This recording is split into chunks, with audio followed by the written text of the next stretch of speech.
I'm Brittany Lewis with Forbes Breaking News. At a House Judiciary Committee hearing on Thursday, Congressman Mike Johnson clashed with Congressman Steve Cohen over abortion. Cohen claimed during his questioning that America was no longer the freest country in the world because of abortion restrictions. Johnson took issue with that and said that America was the freest country, and even more so because of the Supreme Court ruling. The Tennessee Democrat asked Johnson to yield, but the Louisiana Republican said, quote, "I will not yield because your comments are absurd."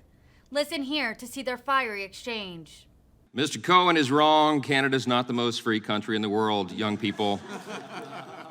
America is the greatest nation in the world. We are the most free, most successful, most powerful nation because finally now we've tried to live up to the ideals articulated in the Declaration of Independence, and finally now the Supreme Court, after 50 years, nearly 50 years of an atrocity, has brought us back to that truth. Brought us back to that truth. It's my time. I will not yield, Mr. Cohen, because your comments are absurd.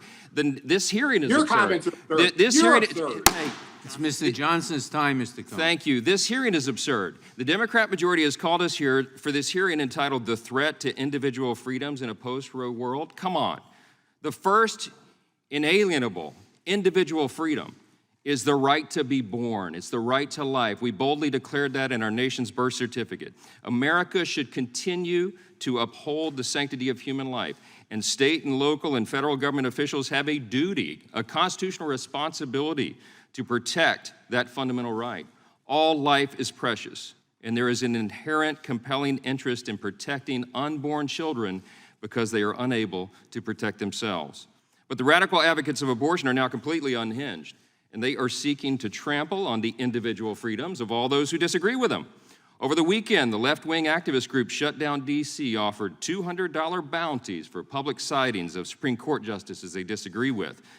It's obvious the point of their tweet and all the attention they were trying to gather there is to get people to harass conservative justices when they're out in public. They don't have any individual freedoms. Hey, man, they're fair game. Then Senator Elizabeth Warren, I mean, she is completely unhinged now. She said pro-life pregnancy centers should be shut down all around the country. It's appalling for her to say that. There are 2,700 pregnancy centers all around this country, all 50 states. They're supported by over 10,000 licensed medical professionals. They annually serve approximately 2 million women and men. I was legal counsel for many of these pregnancy centers. I can tell you from my own experience, they do exceptional, critical work. Why would anybody want to shut down pregnancy centers that exist to provide counseling, care, aid, and comfort to struggling mothers who just want to have their babies? It defies logic, but the answer is simple. Their extreme agenda demands it. And speaking of extreme agendas, let me tell you what my friends on the other side of the aisle are for, okay? They filed H.R. 8296 in this Congress. They call it the Women's Health Protection Act of 2022. We call it the Abortion on Demand Until Birth Act. You don't know why? Because it's extreme. It would create a national standard to allow for abortions for unborn children for any reason at any stage of pregnancy up until birth. Read the bill. That's not a talking point. It allows for discriminatory abortions on the basis of the baby's sex, race, and disability. It would override pro-life laws and prohibit states from enacting legislation that protects unborn children, such as protections for babies with Down syndrome and other disabilities. It removes common sense protections for women and children.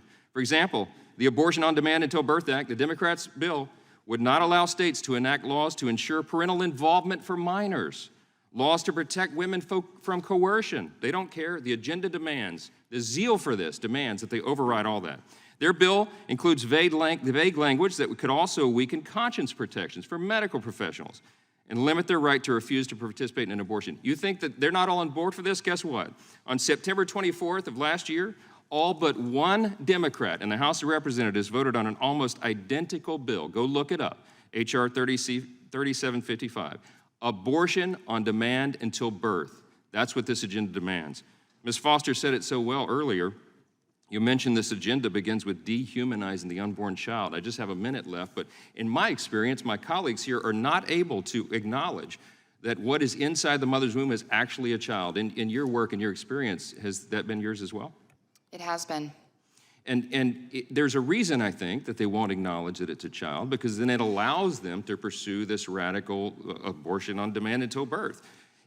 I believe, and this is for all the young people here and those watching, I believe if you can, in this debate, if you can take people to the medical reality of the humanity of the unborn child, we win. This is a pro-life country, increasingly so, because we have medical technology. We have 4D ultrasounds. No one can lie to us anymore and tell us it's a blob of tissue, that it's just a clump of cells. This is a baby. At 6 weeks, it has a heartbeat. At 15 weeks, it can feel pain, suck its thumb. It has eyebrows, lips, nose, and the whole thing. Look at the reality, folks. Do not let them obscure the facts. We're a pro-life country. We should be. I'm out of time. I yield back. Gentleman yields back. Ms.